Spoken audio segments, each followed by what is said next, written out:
Hello hi guys, నేను hard 365 days challenge start చేశాను.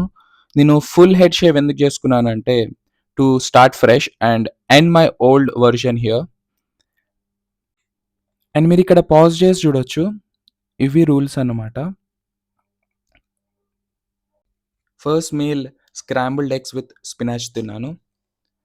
Walking 45 minutes outdoor is my first workout I did. తర్వాత కొన్ని progress photos తీసుకొని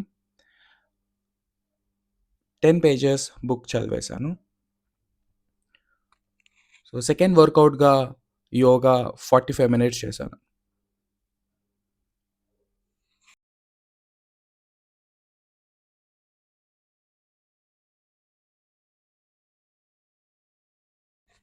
so after completing my workouts ఈరోజు జనవరి 1 కాబట్టి my year should start good. So నేను టెంపుల్‌కి కూడా విజిట్ చేశాను ఈరోజు. సో చాలా పీస్‌ఫుల్‌గా అనిపించింది టెంపుల్‌కెళ్ళిన తర్వాత. And I also got hope that I can do this challenge.